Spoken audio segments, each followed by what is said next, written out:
Real quick, we're going to wrap up the communication side of this. Next week, we're going to talk about you always got to love. Next week after that, we're going to talk about you always got to forgive. Then the 8 weeks after that, we're going to do the Disney series, why Disney got it wrong. Marissa is super pumped for that one. Then after that, we're going to take a break. We're going to do maybe one of those cookouts again. I want all your families there, mom, dad, yeah, the whole shebang there. Then we're going to go into I know, gross, awkward. And then I want to, after that, we're going to do the Christian Atheist series. We're going to do about 6 weeks there, 6, 7 weeks. And then we're going to do it, He Came, He Saw, He Conquered. I'm just going to tell you all about Jesus, the gospel. I think it's one of the greatest stories ever. Why not tell it around Christmas time? Because he's about Christmas time. That's when he came, you know, but that's actually not true. He actually probably came around March, but that's super awkward, right? Anyway, and then we're going to do the December 28th. We're going to look back this year and brag about everything that Jesus did. We're going to celebrate December 28th. I'll be getting you a cookie cake, because that's what Jesus likes. And then we're gonna look back, and then we're gonna plan, and we're gonna go throughout the whole year. Now the whole time, people are gonna be bringing us food. People are gonna be hanging out with us. We're gonna meet some new people. I'll be hanging out with FCA on Friday. It took a sneeze to slow me down. Not again. All right, and then I want to speak on FCA this Friday. If you go to Malden and you're purposely ignoring me, you're dumb. But if you do go to Malden and you can be there, I got to be there at 7:45. I know you don't have to be there that early. And then I'm bringing Chick-fil-A biscuits. 40 of them. So, but I'm already planning on 150 people being there. Can you pray for that? That'd be great. And also, while you're praying for that, can you pray for my house? Because I'm really super scared about that. That'd be great too. Let me know you're praying for me. Maybe like it on Facebook. All right. Let's talk about communication. Isn't it getting kind of fast here? Don't you like it? You understand like that? Okay. So Nick, you come here. John, you come here. Oh boy. You're like a little auction guy off the lake. Hey, what else? Hey, what's up? No, I really like it actually. Can you use Sean and Connor? Yeah. Okay. Sit down. Sean. Yes. No. All right. Wow. Yeah, that was it. All right, thanks, guys. Okay.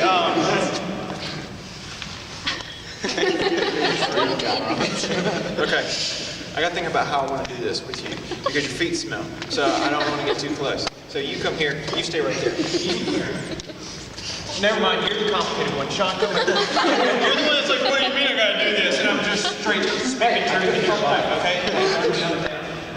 You gotta look at the camera. It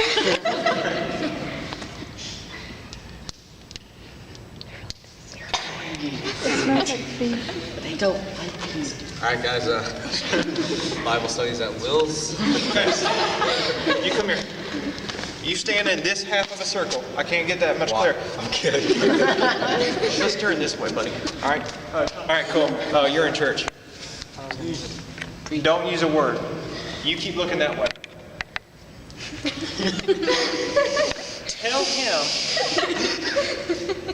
Tell him exactly what I told you to tell him.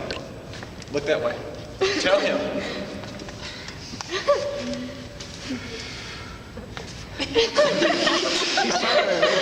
Okay, I'll make it easy. Use your hands.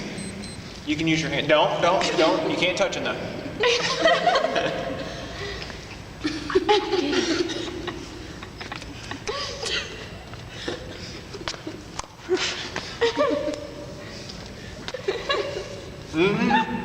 Don't even out. You can't use words. Can you tell I forgot the duct tape today?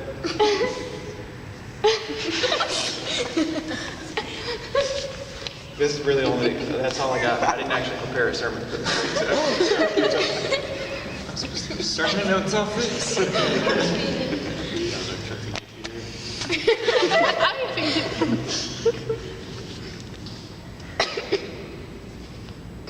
Okay, you get the idea? Y'all get the idea? All right, count down from 10. 10, 9, 8. Hey, use words, that's all. 5, 4, 3, 2, 1. All right, get right on there. Don't they look like an idiot? Now, he was supposed to tell you that he had a math assignment that he hasn't done yet. I do all my math assignments.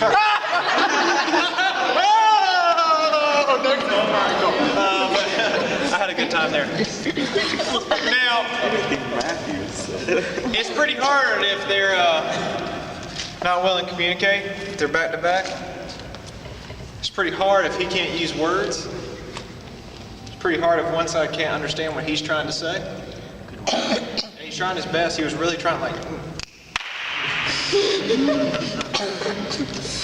Trying to do like baseball slide stuff, and Connor's like, baseball.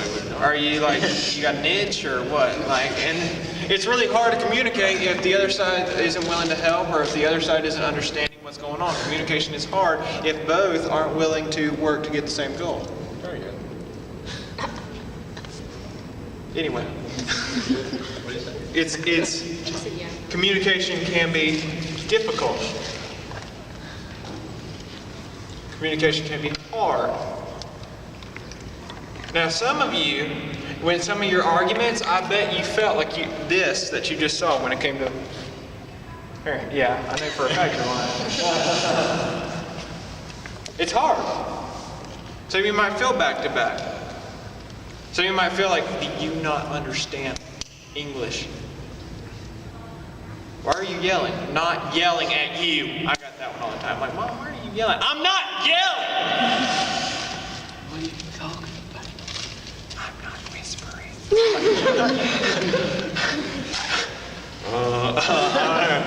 Or the typical, like, we don't hit. Like, I got that one too.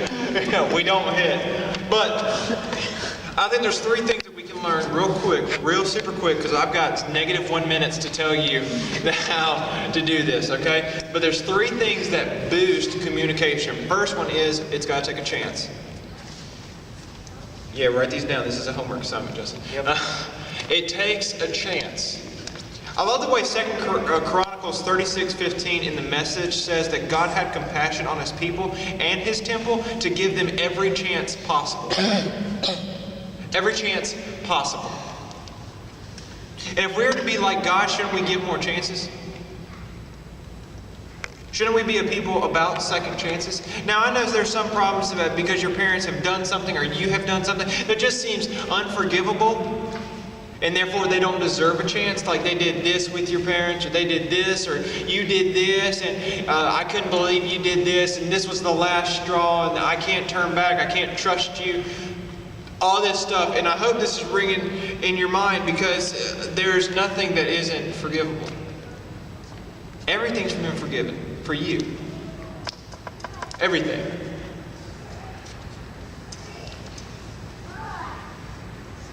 But when you think that it's unforgivable, that's the devil telling you a lie. He gave us every second chance, every chance possible, and we think we can decide who and what gets a chance. Now I know in some things, your parents could be wrong. I'm not the one to sit there and say that. But don't you think if they have wronged you, that they deserve a chance? They're not perfect people. Think about this. Maybe one day you'll have kids. I hope y'all do. That's super cool. But would you want your kid holding a grudge against you for years upon years upon years and never forgiving you about it? Could you handle that?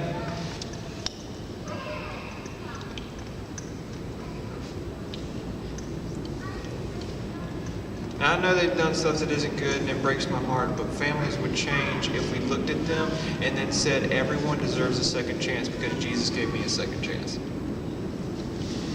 Everything would change. Because Jesus didn't stop with just one chance. He gave me another, and another, and another, and another, and another, and another. Kept going. Every day, his chances are new. But yet, whether our siblings mess up once, or our parents mess up once, we handle it with either physical actions or emotional actions.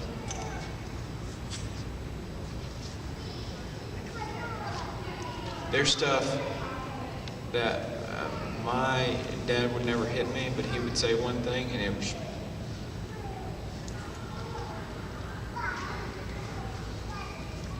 There's words that are just eye-opening to me. Like, it was a bigger deal if I'd much rather my dad be mad at me than disappointed. Well, my dad said he was disappointed in me. Good night. I felt like I had done something that was unforgivable. And for him to go, it's all right. You'll get through it. We'll move on. The pressure that was off me. But it takes just one chance. Just give it one chance. You might have a problem with a parent now or a family member now, and I promise you, could you just give it one chance? I beg you, can you just go with one chance and see what happens? Point number 2, encourage. 1 Thessalonians 5:11 says this, therefore encourage one another and build one another up, just as you are doing. That's simple, straightforward. You want to know what it says in the Greek? Here you go. Therefore encourage one another and build one another up, just as you were doing. I'll throw the Hebrew in. Ready? Therefore encourage one another and build one another up, just as you were doing. And then that's the English version. I really don't tell you that. But have you encouraged your parents lately? Sean showed those that were at Bible study. Sean showed me a text message that was full of encouragement. Full of it. I'm proud of him for doing that. That was loaded, full of thanks for doing what you do. I love you. Thank you. Yada yada yada. All these good things. I'm not going to share like the message. And then his mom responded in a way that was very good. It made my heart happy that he got to see something like that. It encouraged me that they were encouraging each other. Have you looked at your parent? Have you texted them and said, hey, thanks for what you do? Especially around this beginning of the school year and stuff like that. If things are going crazy, you're emotional, they're crazy. Like, it's just how it is. Like, I remember my mom would go, like, she would just be a little down for the first week because babies were coming.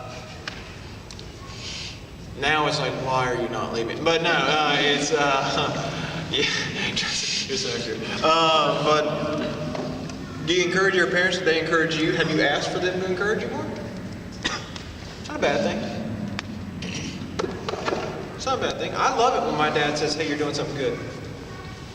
I think we were going to, my dad said one thing to me one time that really just made me super excited. And I think it was we were baptizing Matthew, Molly, Reagan, Rihanna. I think that's who we were baptizing. And my dad came to that service because that's, I believe, the Youth Serve Sunday when I got to preach. And he stayed for the message. My dad's sat through a couple of messages of mine, and he said, that was really good, boy. You did good. Proud of you, yada, yada, yada. And then he was like, what are y'all doing now? Well, we're going to go eat lunch, but first we're going to go baptize some kids. He goes, well, how many are you baptizing? I said, 4. And he goes, that's going to make me cry. What? Now, you've seen my dad. I mean, and that's just his arm. No, but like you've seen my dad. He's a big boy, and pray. That's gonna make me cry. Why? He's like, you're doing exactly what God called you to do, and you're getting to reap the benefits, boy. You're doing so good. When he said that, it drowned out everything. Other people were telling me, hey, that was a good message, you did good. Hey, way to follow God's word, you did good. Way to listen to the Holy Spirit. Even Pastor Russ was, hey, you did good. But when my dad said, that's going to make me cry, you following God. You doing good, you're making me proud. Everything drowned out. Don't you want those experiences? Don't you, when you do something good, for them to sit there and go, hey, you did that? That's really good. You did this? Cool. I'm proud of you. If you want it, why haven't you asked for it? You asked for everything else.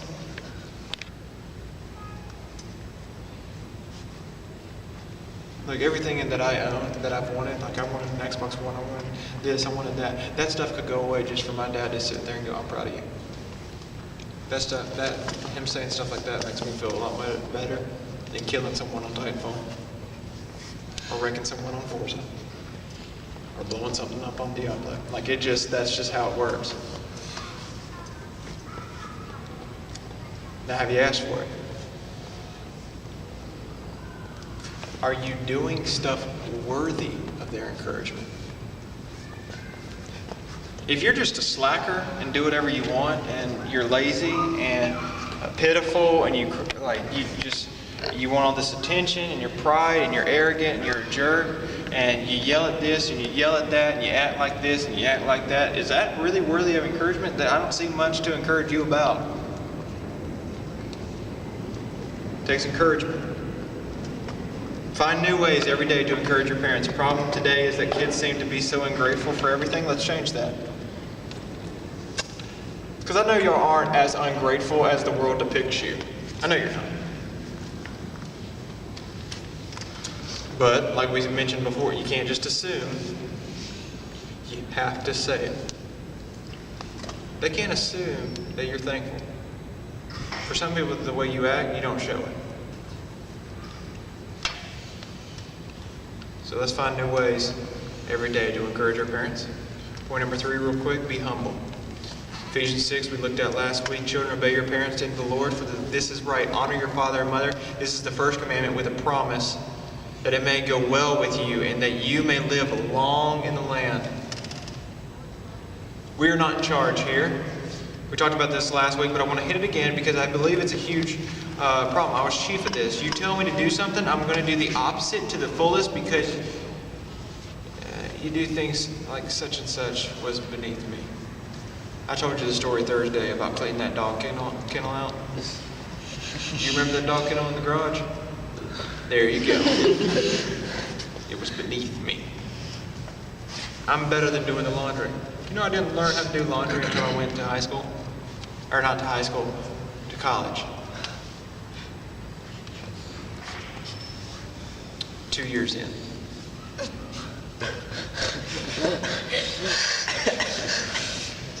I didn't want to do it, so I didn't. We went home every weekend. I had a bag that traveled. My mom was there. She was willing. I was willing to let her. She went laundry. There were weekends we didn't go home. Looking back, this is horrible, but Ray, you want to go on a date? Yeah, cool. Well, I need some clothes to wear.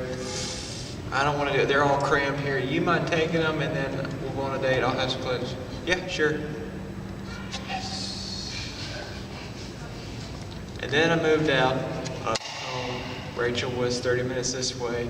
I had to do laundry. Little did I know is you just cram colors that are the same. You dump some goop on it, flip the trigger over. That's it? That's it. Well, that's not so bad.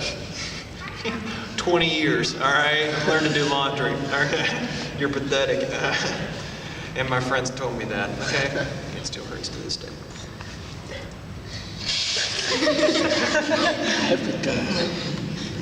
You also don't need to be going around pointing the finger at your parents for all your problems. Own up to your problems, okay? Don't tell your parents that you're the reason I'm the way I am. No, you're the reason you are the way you are because you're lazy. Ooh, yeah, got him. Yeah, kill him. Yeah, whatever that is, I don't know. But sit there. But no, well, my mom is the way I am. Own up to your problems. Great way of showing humility is to own up to things that you have done wrong. The stress you put on your parents because you want to slack at school, yeah, own it. The stress you put because you rather do what's fun. Yeah, own it. Things will change when you own your spot, which is rooted in humility. Everything spot. Dang it. That's going to be the one thing y'all remember. Not the verses, not the passages, not the point. He said spot. Now I'll let you guys watch YouTube. Okay, things will change when you own your spot in your family, which is rooted in humility. Everything is rooted in humility. Guess what? Being humble, Humility. Encouragement requires you to put others before you. Taking a chance requires you seeing a problem and you stepping out on a limb. Not to fix what's your problem, but to fix a problem that involves you. It's all rooted in humility. But the humility will go farther when you step up encouragement on it. And when you merely give your parents and siblings a chance. You know why? Because Jesus gave it to you. Jesus saw his children, saw there was a problem. In the Bible, they call it sin. I think we'll take that definition too. Sin's what we'll use. And the sin stapled Jesus to the cross. They beat him to a bloody pulp. Shredded him. Cat o' nine tails, canes, punched him in the face, ripped out his beard. Now, Rachel, when she does this, it hurts. I can't imagine somebody ripping it out. Just ripping his beard out, then taking a crown of thorns, big thorns, if you've seen them, thorns about probably this big, pointy thorns, sharp thorns. They say it actually would be the tip of something like this. They say that tip would be like that. So John, just Don't do it. that's pretty sharp, right? Yeah, it's sharp. Go figure. It's, no, you shot for it. Any bleeding. But the tip, there was a crown of those. And they wouldn't just place it and go, what a pretty crown. They would place it and then press it in. So John, imagine that point that you just felt, and we can do show and tell later. But imagine that point all around being pressed in. Would that hurt? That probably hurt. Yeah, that wouldn't feel good. And then after they've shredded his skin, ripped it apart, they would put a new cloak on him, a purple cloak, a nice royalty thing, and they would press that on him like, you did a good job. Now, if you had cuts, I'm sure you skinned your knee. Matthew, you've probably skinned your knee. It probably doesn't feel good. Now, imagine me going up and just slapping the mess out of it. You would go, you're an idiot. I hate you. Okay? Just give me a chance though, Matthew. I'm not done here. But they would do that. They would pat that down. Let them sit there for a minute. The blood's starting to dry. Skin starting to try to heal. And they rip that cloak back off. One huge scab covering his body is now ripped back off. And they put his own clothes. Who? His clothes? He hasn't washed. There's dirt. Bits of rock being pressed back in. Walk him up to the hill. Walk him all the way. He walks all the way. Get on your cross. He gets on his cross and they nail railroad spikes through his wrist and his ankles. But before they do that, they rip his clothes back off. And railroad spikes have pierced his wrist and his ankles. And he hangs there until he stops breathing. That was it. That's our chance. And it's gone.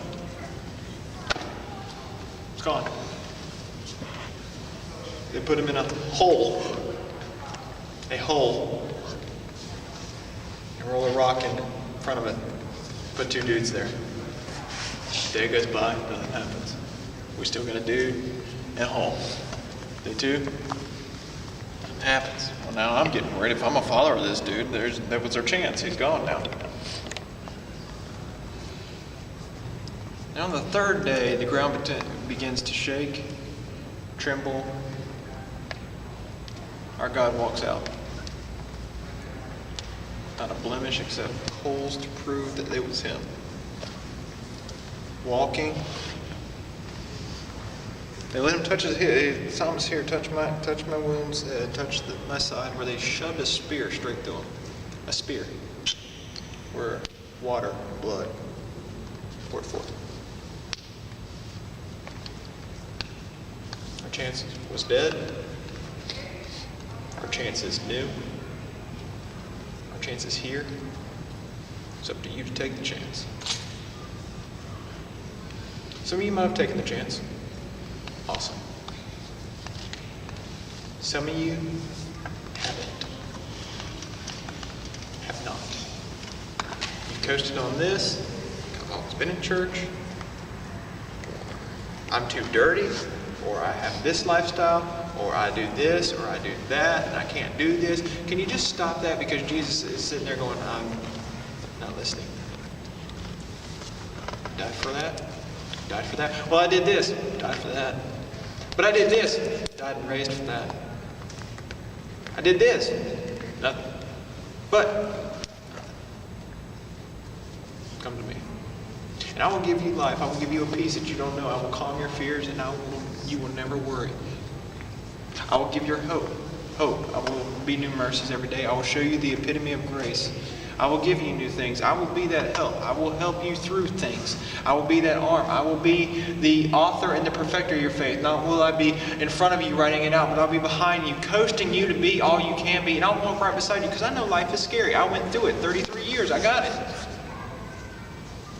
But I'm hated. Yeah, I was hated. I was spit on. But I'm bullied. Yeah, well, they nailed me to a cross. But people expect too much of me. Yeah, I was God. And I am God still. He knows everything. Because He went through everything. It's up to you to call on Him. And when you call on Him, He goes, welcome home. Not, but you did this, and that. No. Welcome home. I've been waiting for you. He takes you by the hand and leads you through life. And you follow Him. It's easy. It's simple. Jesus comes to you. Follow me. You go, I want to follow you. That's it. If you can't look at me and go, this was when. This was when. That's my moment. Not 9:30 on a Sunday afternoon on October 20th. Not just that, but this is what was happening in the moment. This was it. Not, well, it kind of happened between this and this. No, this was it. This was my moment. Where are you going to heaven? Heaven or hell? Heaven. If you look at me and you go, well, I don't know. Or I would like to go. You don't know. I've got a relationship with Jesus. I know my moment. I've told you my moment, and I know I'm going to heaven. If I talk to Fink, Fink will look at me and go, this is my moment, and I know I'm going to heaven. And me and Fink will party in heaven together. That's the guarantee of it. Some of you go, well, I don't know my moment, and I would like to think I'm going to heaven. And you ain't got it, and you need to get it. It doesn't matter if you were baptized this last year and you didn't have it. I'd much rather you nail it down before you got wet. Nail it down. It doesn't matter if I baptized you. If you don't know, and you don't know, like if you don't have a relationship, confirm it. Fix it. Now.